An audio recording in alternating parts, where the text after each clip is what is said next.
Buongiorno a tutti, bentrovati, puntata numero 58 di GP On Air. Abbiamo iniziato tanto tempo fa, il 30 di marzo, sotto forma di auspicio per il ricominciare insieme nel migliore dei modi, e poi con il susseguirsi degli eventi questa trasmissione è diventata una trasmissione a tutti gli effetti di Radio Supersound, che si fermerà dopo la puntata di venerdì 14 agosto, ma riprenderà con altra formula, con una tradizione da rispettare, quando poi arriveranno i primi odori di settembre. E quindi oggi, la puntata di oggi, 58 abbiamo detto il numero della puntata, inizieremo con Simone Gallus. Chi è Simone Gallus? È colui che ha messo insieme una mostra straordinaria del Cagliari, andando a rimediare maglia dopo maglia, cimelio dopo cimelio, tanto da riuscire ad aprire un museo, probabilmente il più completo che abbiamo a disposizione, anche se poi per completarlo c'è sempre tempo, perché i contributi sono veramente tanti. Ed è un museo che adesso Simone porta in giro per il mondo, lo porge ai tifosi portandolo appunto nei diversi paesi, non solamente in Sardegna, ma sentiremo da lui anche in giro proprio per i continenti.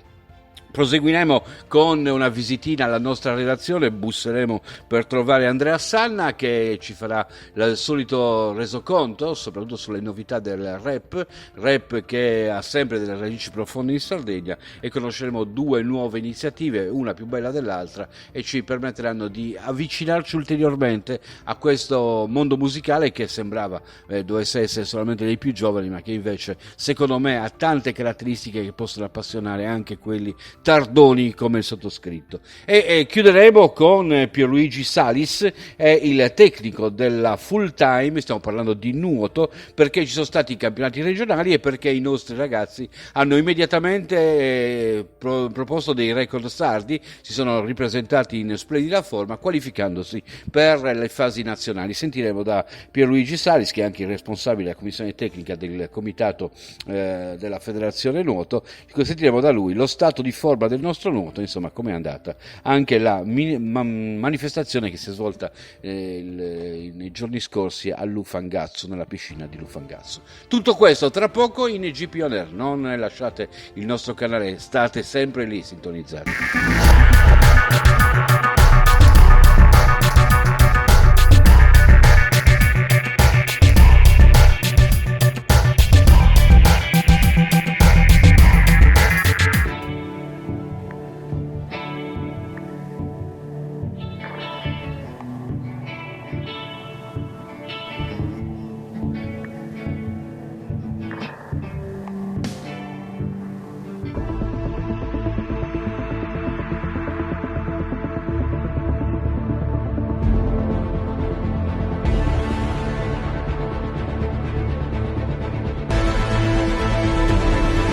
A Radio Supersound Simone Gallus. Direte voi chi è Simone Gallus, ma c'è in Sardegna chi la propria passione la cura con una particolare attenzione, e in questo caso la passione è il Cagliari, e nella mostra aperta a Simone Gallus a Quarto Sant'Elena c'è la storia del Cagliari attraverso le maglie e attraverso tutte le storie, un punto di riferimento sempre più costante per tutti coloro che vogliono seguire, ricostruire, vivere, se vogliamo, nell'ambiente giusto per poter riconoscere la storia del Cagliari. Ben trovato Simone.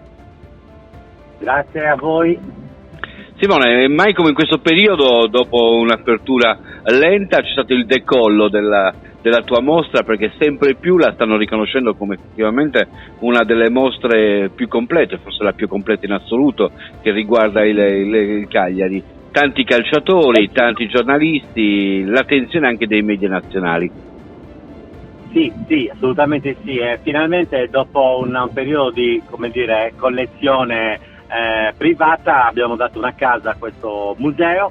È un museo sicuramente il più importante, perché non ha solo le maglie con le quali io ho iniziato la collezione, ma si è arricchito nel tempo con tantissime fotografie in originale, parliamo di oltre 750 foto, tantissimi palloni del periodo addirittura del 1880 fino ad arrivare agli anni 50, una parentesi qui del calcio inglese, e poi tantissime scarpette, tanti video, tanti cimeli che praticamente raccontano una storia a ritroso che va dagli inizi, dalle origini proprio del 1920 fino ad arrivare all'ultimo pezzo, che è la maglia di quest'anno del centenario. Questo lavoro è un lavoro minuzioso da formichina, che piano piano ha costruito tutta questa ricchezza. ed è un patrimonio personale il tuo nel Gargapark. È un patrimonio personale, ci tengo a precisarlo, ho fatto con tantissimi sacrifici nel lontano 2006, quando in occasione di un mio compleanno mia moglie mi regalò una maglia normalissima di Esposito, una line di quella stagione, e da lì è iniziata praticamente la ricerca della maglia numero 2, che ha portato oggi a avere, a distanza di 14 anni, circa 350 maglie del Cagliari, tutte diverse, ecco. Hanno collaborato tantissimo gli ex calciatori che si è andato a contattare uno per uno. Sì, la scusa è stata avere i cimeli, le maglie, le foto, ed è dato poi un bellissimo rapporto che sta continuando nel tempo, perché una cosa molto importante per me dal punto di vista appunto dell'importanza di questo museo è portarlo fuori, quindi non solo la casa dove i tifosi possono venire a visitarlo, ma è un museo itinerante, tant'è che è partita la stagione degli spostamenti, abbiamo la prima tappa a Pula il 22 e il 23 di agosto, poi saremo in Costa Smeralda il 30 e il 31, per poi continuare con Selargius, con un evento organizzato con i 4 giocatori che hanno dato lustro alla città di Selargius, come Pisano, Melis, Murru e ovviamente il capostipite che è Gigi Piras. Tutti appuntamenti che chiaramente fanno parte di un calendario che hai dovuto interrompere perché hai dovuto rinviare, non interrompere perché avevi già previsto prima del Covid, insomma, una serie di date per cominciare a portare le maglie in giro per la Sardegna. D'altronde è un patrimonio dei sardi. Assolutamente sì, abbiamo dovuto rinviare Nur, abbiamo dovuto rinviare Galtellì, addirittura la prima mostra, quella vicino a Capoterra, è stata la prima che è stata rinviata, ma ci sono in programma molte manifestazioni che vanno anche oltre la Sardegna. Abbiamo 2 contatti all'estero dove ci sono gli emigrati sia a Ginevra che a Bruxelles, e poi il mio sogno nel cassetto l'ho già svelato, e portarla veramente molto molto lontano, dove Uruguay, il immagino. calcio guarda, è un tour, diciamo, per Sud America e anche l'America del Nord, perché la prima tappa, il primo contatto l'abbiamo avuto addirittura con New York, ci sono, diciamo, degli agganci, dei contatti per portarla proprio di là. Adesso speriamo che tutto si possa realizzare rispettando sempre quelle che sono le norme. Immagino che i sardi dispersi nella diaspora abbiano chiamato immediatamente perché potessero avere da loro queste maglie, almeno per un giorno, portare la Sardegna nelle diverse parti del mondo. Sì, assolutamente sì, perché secondo me è strategico, laddove la gente non può venire, portargliela in casa loro, ma al di là delle, diciamo, oltreoceano, ma semplicemente nei paesini. Io penso solamente portare a Bortigali, come è successo, la mostra è una cosa fantastica, ci ha permesso alle persone anziane che normalmente non possono spostarsi a vedere né la partita e nemmeno venire a vedere con i pullman il museo, portarglielo a casa loro. Secondo me questa è un'azione incredibile, perché dai allo stesso tempo cultura, storia, sport, e glielo porti a casa loro. Ho fatto più di 100 tappe con le mie leggende rossoblu proprio con questo spirito, anche se c'erano solamente 20 persone, 25 persone, ma arrivare anche nei piccoli paesi per poter essere noi a essere i profeti del Cagliari, perché poi è importantissimo questo di andare a cercare i tifosi, non credi?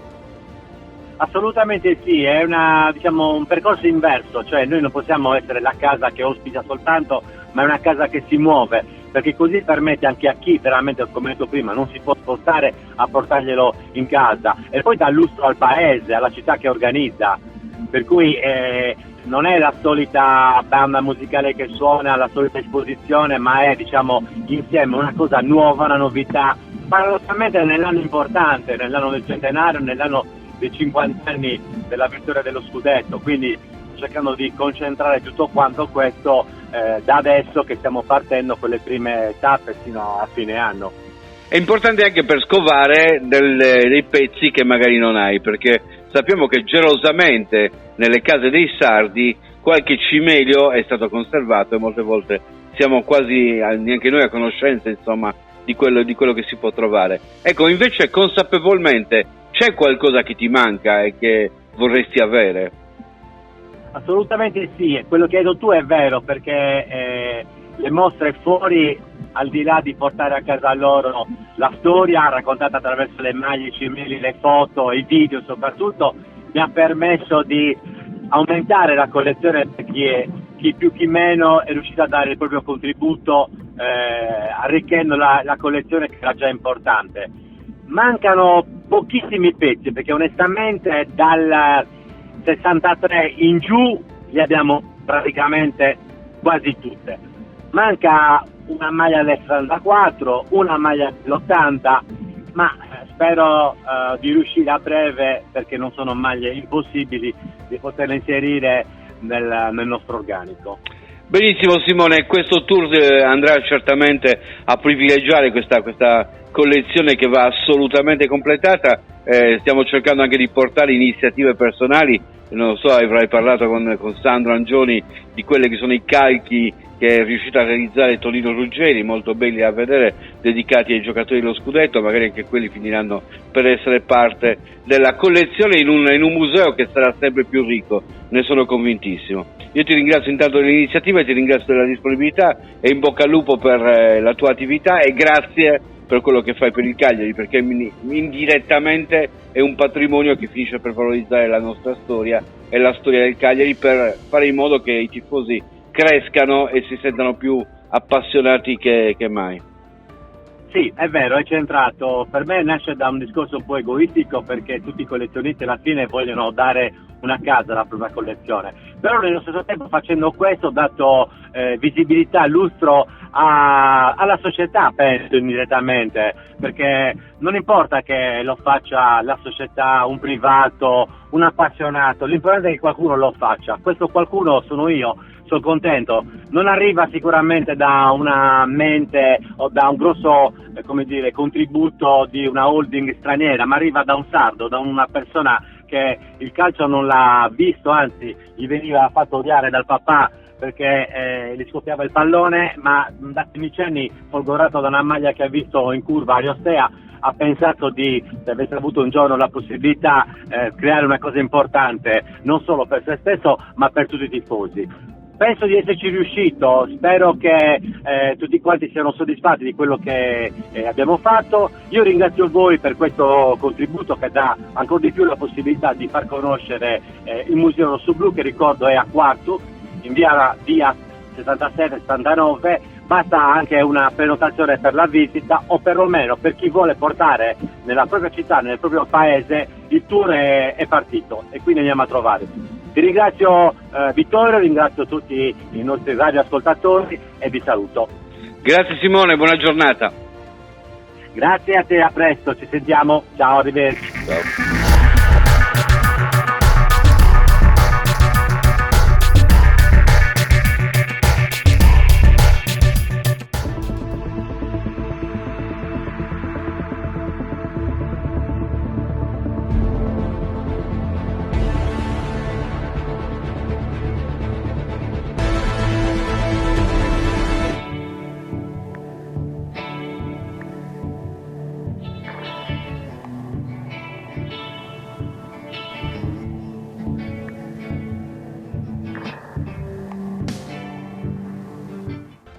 Toc toc, bussiamo un poco nella nostra redazione IGP Report per capire un po' cosa combinano i nostri ragazzi. Quest'oggi è il turno di Andrea, che deve relazionare su quello che è la sua principale materia, e cioè la musica. Ben trovato Andrea Stanna.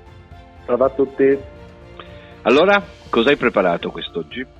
Per questa settimana abbiamo 2 singoli da presentare, 2 singoli molto particolari che sono usciti negli ultimi giorni. Sono 2 singoli, uno sponsorizzato da Real Talk, che è una pagina YouTube che dà risalto a vari rapper, a varie figure, utilizzando un format abbastanza originale. Come si chiama? Real Talk, una pagina YouTube. Real Talk, così la vedo anche sì? In diretta. Potete fare anche voi. È molto bello, fanno delle registrazioni in studio, praticamente lasciano la possibilità agli artisti di sperimentare utilizzando delle strofe che loro conoscono già su basi diverse create da produttori appunto della scuderia di Real Talk, tra cui c'è anche Bosca che è uno dei produttori che è stato fondamentale nel corso dell'ascesa del rap italiano appunto nel nostro paese. Mica male come visualizzazioni, mica male. No, cioè, no. sto vedendo che praticamente l'Elfo è stato pubblicato 3 ore fa, praticamente 38.000 visualizzazioni. Sì, non sì, scherzo. sì. Infatti uno dei due ragazzi protagonisti di questa canzone è proprio l'Elfo. Infatti la canzone che volevo presentare questa settimana è quella insieme a Sensei, che è un rapper molto giovane sardo, dovrebbe essere precisamente di Sydney, che hanno pubblicato un loro Real Talk Street, si chiama così quando il video e la canzone non è registrata in studio anche con le immagini. Hanno pubblicato un loro pezzo insieme che ha fatto da antipasto all'uscita appunto della puntata in studio incentrata sull'Elfo, che è uscita venerdì. Un Sensei, che è il rapper sardo della coppia, sono entrambi quindi due rapper isolani, l'Elfo viene da Catania, Sensei appunto da Cagliari. Sono un po' una rappresentazione del fatto che anche il sud Italia, le isole, possano offrire dei talenti anche dal punto di vista del rap, perché comunque sia la Sicilia che la Sardegna, a parte quelli del nord, ovvero Salmo, Enigma e i vari, e la Sicilia ha anche pochi esponenti nella scena. Di conseguenza questa canzone, che è comunque abbastanza tranquilla nelle tematiche, nel senso abbastanza leggera come tematiche, riesce a far conoscere alla maggior parte del pubblico le grandi qualità, le grandi doti di questi due interpreti, arricchita dagli scratch di DJ Bront, che ci riportano un po' un sound, una sonorità un po' più vecchia, ma che dagli amanti del rap è sempre apprezzato. D'altronde lo scratch è una delle cose che si sta andando a perdere, e quando lo si risente lascia comunque quell'emozione dentro.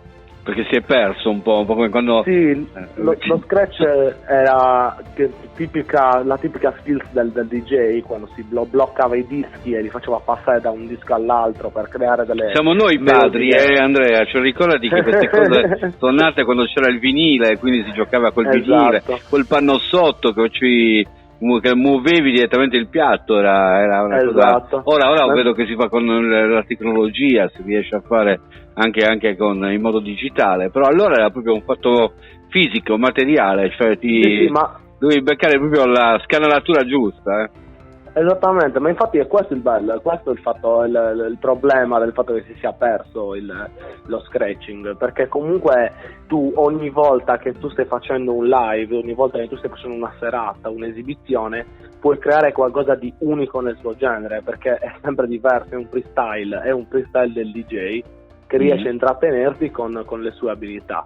Di conseguenza questo pezzo, anche se è un antipasto poi, quindi come abbiamo detto, alla puntata dell'Elfo che è uscita venerdì, la puntata in studio, è comunque un pezzo molto carino, la tecnica è bella accesa. Sensei è definito il rapper più veloce d'Italia, era nato anche a Italia's Got Talent a dimostrarlo, diciamo così. È veramente un rapper dalle ottime qualità tecniche.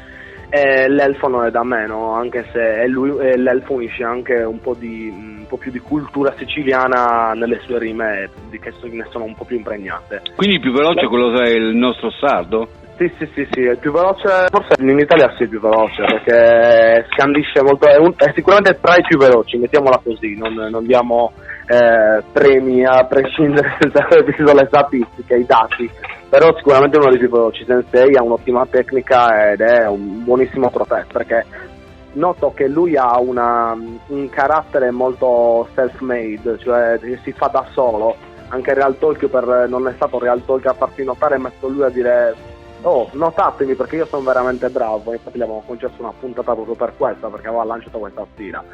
Quindi oltre che bravo tecnicamente, anche bello intraprendente il nostro compaesano, il nostro conterraneo. Esatto. Mi hai detto che è di Sydney? Sì, dovrebbe essere di Sydney, comunque nato a Cagliari. Dovremmo cercarlo, Andrea, cominciamo a fare le cose per bene e a cercare anche questi autori per poterli intervistare direttamente. Infatti sarebbe veramente un piacere poter sentire Sensei con noi.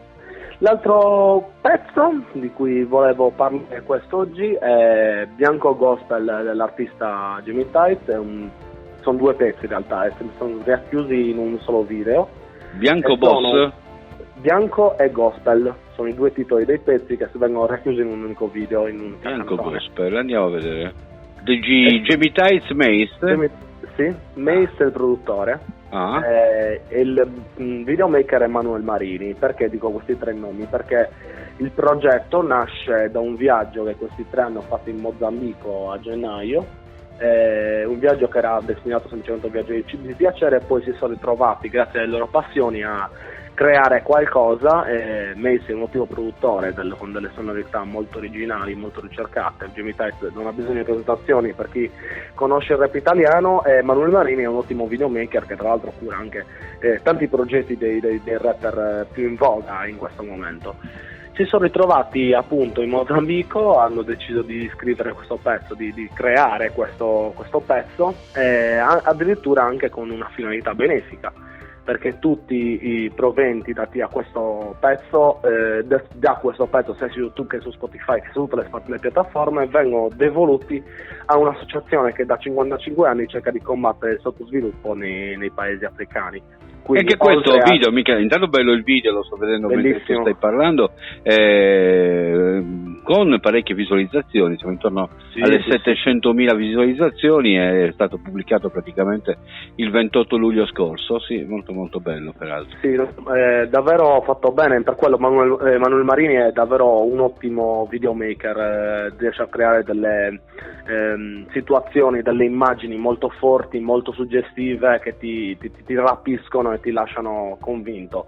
Il beat di Mace è sempre quel martellante che comunque ti tiene attaccato, lo vuoi risentire più volte, è una cosa che succede molto spesso con le sue produzioni, e Jamie Tights riesce a incranarsi, a unirsi benissimo in questa atmosfera. Lui è uno dei rapper più duttili, diciamo così, riesce a trovarsi bene in molte situazioni, anche quando non si esagera con la tecnica, anche quando non si esagera con le rime, riesce ad avere un flow che comunque cattura anche nelle canzoni un po' meno rap, mettiamo così. E magari ce l'ascoltiamo anche questo, Andrea, così magari sì. vi faccio sentire già un pezzettino. Io sono in strada, che te sta magari adesso lo riproponiamo totalmente, così abbiamo la possibilità di sentirlo anche su Radio Super Sound. Grazie Andrea, grazie del tuo contributo, e chissà alla fine non ti stia meritando una trasmissione, la faccio con te mi pare, perché mi sto appassionando anche io. Davvero sarebbe un onore, molto avrei tante skills, tante chicche da poter tirare fuori. Va bene. Grazie, buon lavoro. Grazie. Ciao. A voi. Ciao. Ciao.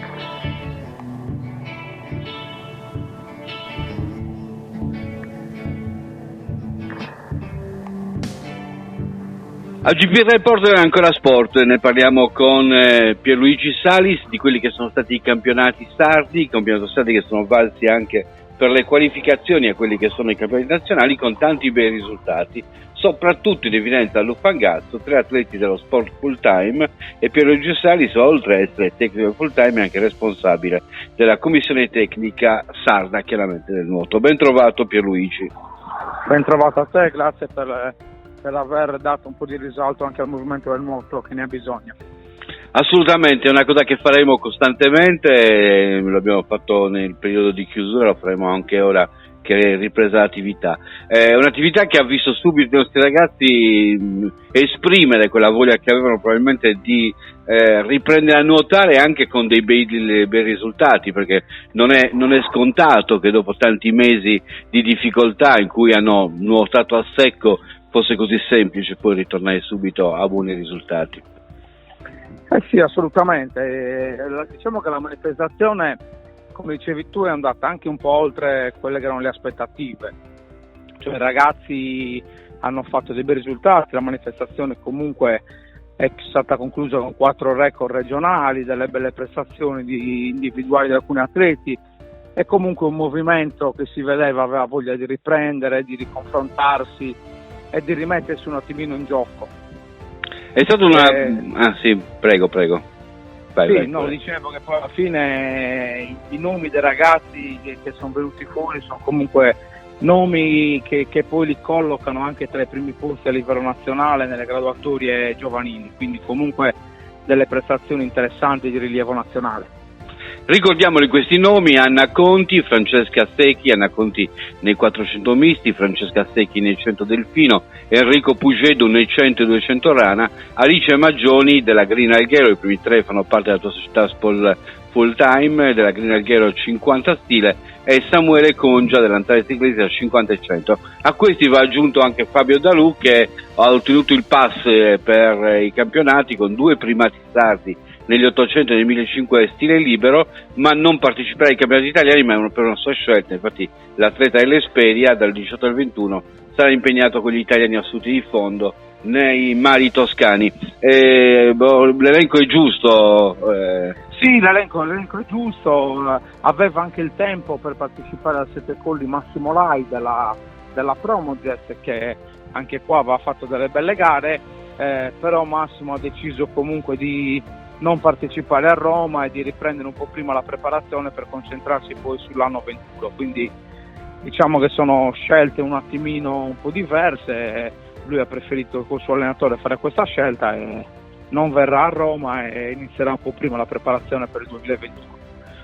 Ci sono delle società che hanno pagato particolarmente la chiusura delle piscine, o meglio atleti di società che hanno avuto la loro piscina aperta tardi, magari che hanno ripreso con ritardo anche altre attività? Io ho la fortuna di far parte della società che comunque è stata la prima ad aprire. Noi siamo stati i primi ad aprire per gli atleti che avevano interesse nazionale, siamo stati i primi ad aprire per tutto il resto, siamo stati anche tra i primi ad aprire al pubblico.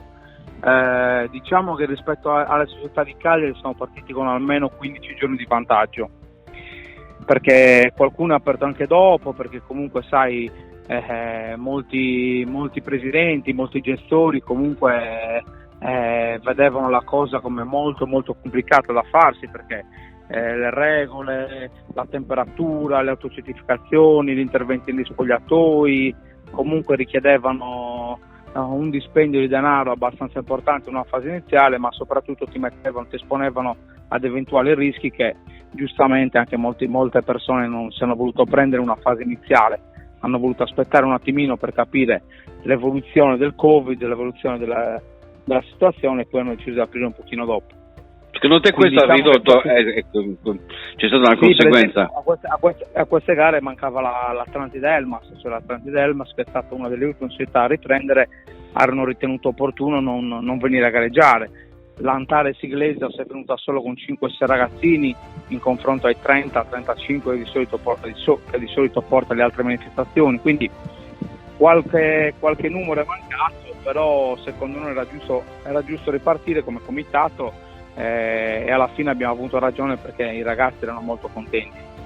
Secondo te chi se la può giocare anche a livello nazionale dei ragazzi che sono passati, che sono qualificati? Ma guarda, alla fine adesso a Roma diciamo che nessuno dei 5 può aspirare a un eventuale podio, perché è una manifestazione assoluta dove comunque prevede anche la partecipazione di qualche atleta straniero. Diciamo che Enrico Pugedo, che è quello tra tutti che ha un pochino più di esperienza, potrebbe ambire, diciamo, a entrare tra i primi 10 atleti, che comunque sarebbe un obiettivo importante. Per quanto riguarda Samuele Congia, che è comunque un atleta primo anno junior, quindi giovanissimo, per lui è la prima gara a livello internazionale, quindi sicuramente cercherà di far bene, cercherà comunque di rimanere tra i primi della categoria juniores in Italia. Anna Conti, anche lei è la prima partecipazione, quindi cercherà di ben comportarsi.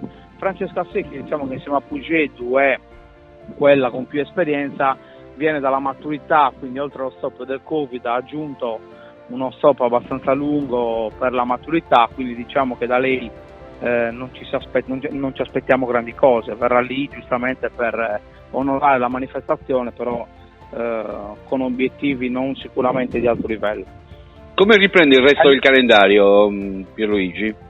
Allora, il resto del calendario ancora siamo un attimino fermi, nel senso che stiamo aspettando di capire anche a livello nazionale quelle che saranno poi le linee guida e quelle che saranno poi le indicazioni da parte della federazione centrale. Diciamo che ti posso dire che la stragrande maggioranza delle società comunque riprenderà entro fine d'agosto e primissimi di settembre la preparazione. Poi da qui a stilare un calendario dobbiamo aspettare che esca il calendario nazionale, che ci diano dei riferimenti in modo tale da poter poi in base a quello organizzare il calendario regionale, sperando che Covid permettendo da settembre la situazione sia più o meno normale. Appuntamenti in acque libere in questo periodo?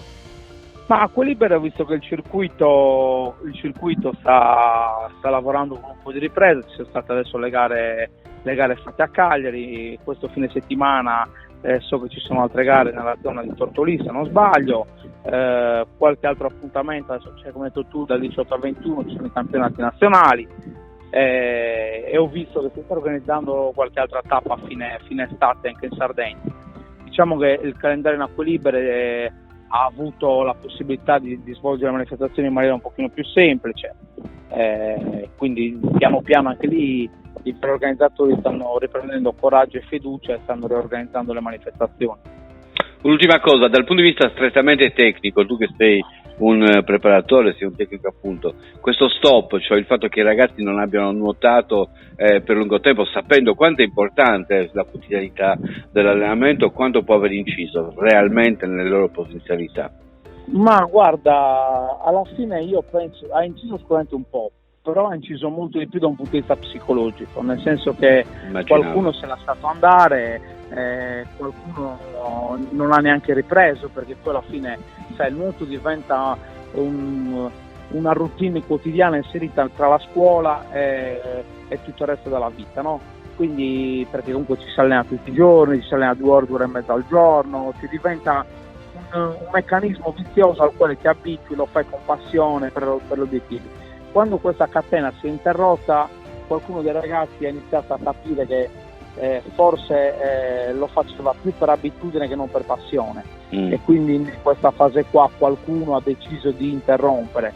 Come dicevi tu, l'elemento acqua è fondamentale, però anche i risultati che ho visto sia qua a Sassari ma in giro per l'Italia alla fine hanno dimostrato che chi comunque ha passione, ha voglia di mettersi in gioco eccetera, i risultati li ha fatti lo stesso. Come si dice sempre, la testa fa la differenza. Esatto, bravissimo.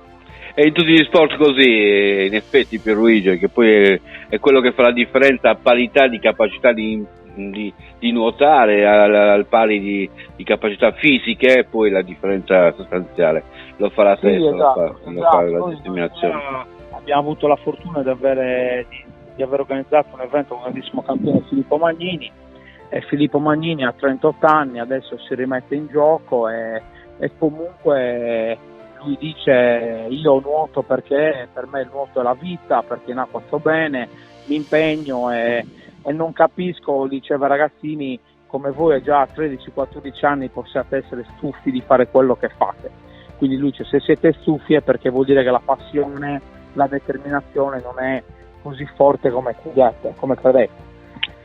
Sì, grazie Pierluigi, in bocca al lupo per questi ragazzi, li seguiremo anche nella successiva fase, quindi avremo modo di sentirci ancora. Grazie. Perfetto, grazie a te. Buon lavoro. Ciao, grazie Cattaro. È tutto anche per oggi, l'appuntamento è per mercoledì, quando sarà puntata numero 59, la penultima della prima serie. Grazie a tutti, buona giornata.